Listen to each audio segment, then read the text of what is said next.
Here's Salah on the ball here after a beautiful pass from Dorothy. Salah goes down inside the box and we get another penalty, so we won't be scoring the first goal of this game from open play, but I don't care. It's going to be a penalty. Francesco Totti, who did start this game.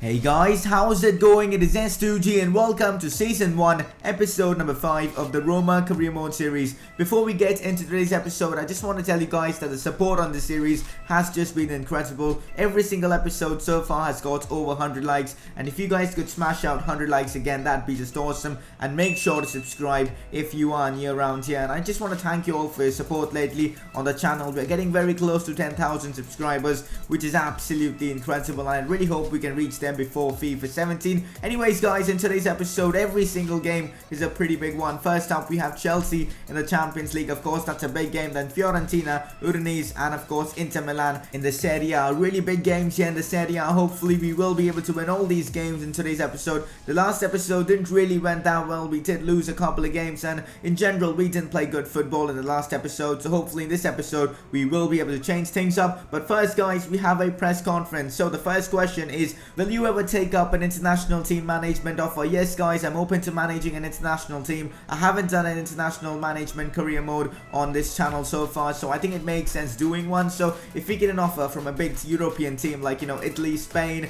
England, I'll manage them and I'll try to win, you know, the Euros or the World Cup, whatever it is. I think it'll be a lot of fun to do so. And let me know what team you guys want me to manage down in the comment section below. Moving on to our next question, do you plan on selling Dzeko in the January transfer window and getting a different, you know, striker, one more to fit your style of play? I think, yeah, it makes sense selling Dzeko right now, because in the 5 games he's played for us, of course, only 3 in the Serie A, he has been just awful. I really hope he improves his performances, or else, of course, we will be forced to bring in another striker. And if you guys can suggest me some strikers, you know, just keep in the short list, let me know down in the comment section below. But in the next episode guys, we will have another press conference, so make sure to drop in your questions, and of course I will answer them in the next episode. If there are enough questions, then we will have a press conference. This is the team I'm going with for this game against Chelsea. A few good players are sitting out like De Rossi and Salah because they aren't fully fit, but I think Ituba and Venka will do a good enough job to replace them. First chance here for Chelsea. Cesc Fabregas crosses the ball into Eden Hazard, who absolutely skies that one.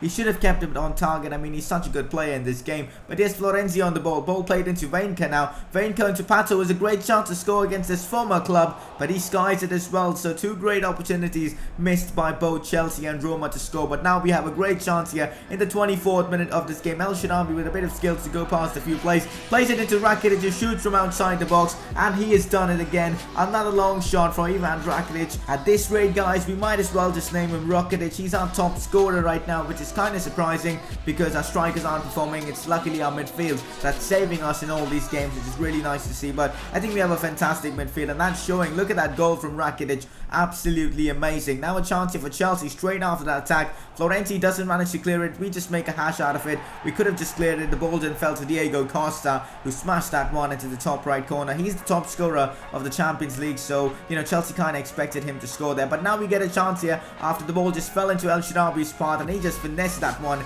into the right side of the net. A brilliant goal there from El Shaarawy, and he scored for us. He's our only forward that's actually scoring for us right now. Pato hasn't scored too many for us, and of course even Salah or Ituba haven't really scored for us. El Shaarawy's at least scoring for us. Yeah, Ituba had a chance to score, but he was taken down inside the box, and we get a penalty. And I'm going to take this one with Rocketic. A few people wanted me to take penalties with Pato, but the thing is, Rocketic is scoring so well. His penalty stats are really good as well, so it just makes sense taking penalties with him. But if you still want me to take penalties with Pato, just let me know down in the comment section below, and I will take my, you know, next few penalties with Alexander Pato. And I think it makes sense just giving Rocketic the penalties. He's playing so well right now, and he'll just improve his confidence, which is already really high. And that is how our group stage table looks right now. We are in 2nd place with 6 points. Sevilla in 1st place with 6 as well. And that kind of annoys me because we could have been ahead of Sevilla. We lost them in a very, very bad manner. If you guys haven't watched the last episode, just go ahead and watch that one because it was just insane, that game against Sevilla. The chance I missed against them was just awful, and I was blaming Nainggolan in the last episode for missing that opportunity, but I think, yeah, it was my fault as well. And next time I'm not going to try any trick shots and all that in front of goal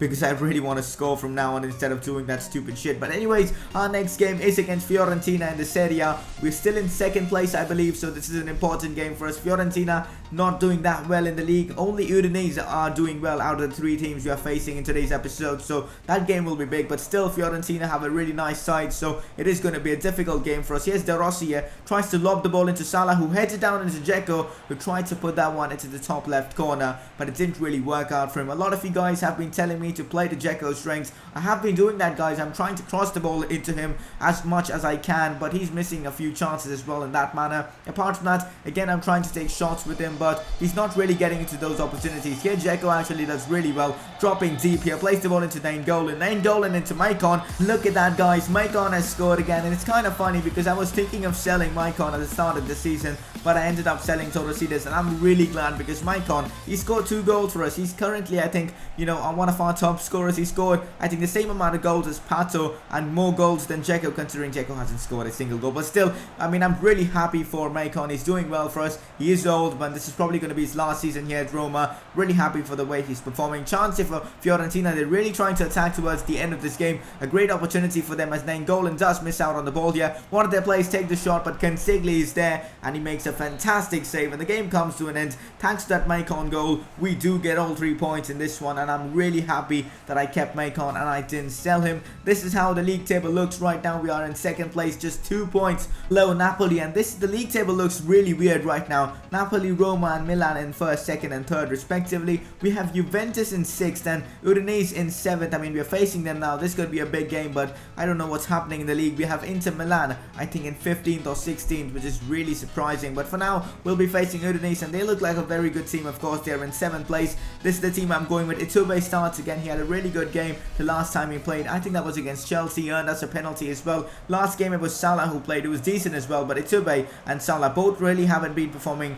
at the level that I expected them to, but hopefully they will improve as the season goes on. The ball is now at Wainko, plays it into Kevin Strootman here, who is playing instead of Rocketic, and we have Uchan playing instead of Nainggolan because of fitness reasons, and that could cost us because our midfield is actually so good when Rocketic and Nainggolan plays. But in this game, actually, Strootman and Uchan were actually playing well. They created a great opportunity for Pato there, but his shot did get blocked there. And now a chance for Udinese as the ball is with Ryder here, who plays it wide into Di Natale, the legend here, who crosses the ball into Badu here, whose header is saved, I think, by Consigli. Oh, it hit the crossbar. I didn't really see that one, but if it was saved, it was just fantastic from our keeper. Wayne Kaya plays the ball into Uchan, who has a great chance to score, and he tries to finesse that one into the right side of the net, but their keeper made a decent save. 50 minutes, the game is still 0-0, but then we had a great chance here. Wayne Kaya plays the ball into Uchan, Uchan into Strootman, and here it's again our midfield combining, and Strootman into the top left corner. That is just fabulous. Our midfield, guys, is absolutely ridiculous. Imagine, guys, we have Strootman,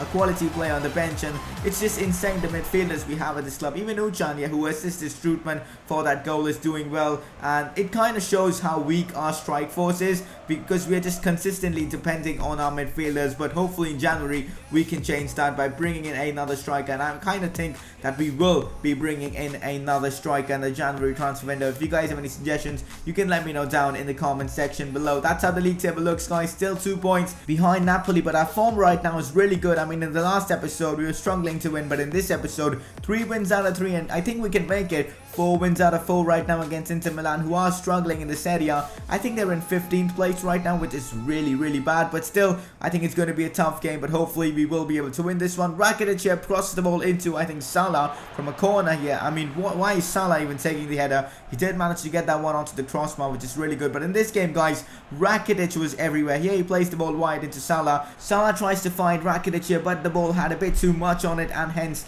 of course, he could only get a shot off without basically any power. Here's Dzeko again, plays the ball out wide into Rocketic again, who is everywhere in this game. It's still Rocketic here, tries to finesse that one into the top right corner, but that keeper there made a fantastic save. And now a chance here for Inter Milan. Jonathan Biabiani, guys, was a pain in the arse in this game. I mean, his crossing, his speed and all was really causing us a lot of problems. Wendell just couldn't handle Biabiani, but now Nainggolan here plays the ball into Salah, now into Rocketic, and maybe we could win this game late on. Nainggolan with the shot, a block there from their defender, and then again Dzeko couldn't get power on that shot, and the game, guys, does unfortunately end as a 0-0 result. But apart from that, I was just thinking about this. In the last 5 games, I mean, we've only scored goals from our midfielders. Our strikers haven't scored a single goal. How bad is that? And this just shows that we really need to bring in a new striker in the January transfer window. There is still a couple of months until the January transfer window, and that'll give, you know, our current strikers a good opportunity to prove why they should be here, because right now I can't see any reason of why Pato or even Dzeko should be at the club. Pato, of course, a new signing. We will give him time to perform, but still, he's only scored 2 goals for us. Dzeko hasn't even scored a single goal. But anyways, yeah, player of the episode goes to Rocketic for playing a fantastic game against Chelsea, scoring 2 goals, and one was a brilliant long shot, one was a penalty, but still he was very good in that game. And also he played really well against Inter Milan, and of course his average rating for both games is 7.7. so Ivan Rocketic, guys, is your player of the episode once again. The 3rd time, guys, he's been player of the episode. And that, guys, is the end of this episode. We end the episode just a point behind Napoli. The next episode, if there are enough questions, we will have another press conference, so make sure to leave your questions down in the comment section below. And that is it for this video. Really hope you guys have enjoyed it. If you guys have, drop a like on this video. 100 likes is the goal for today. Make sure to subscribe if you are new around here. Follow me on Twitter to stay updated, and I'll see you guys soon for another episode of this series.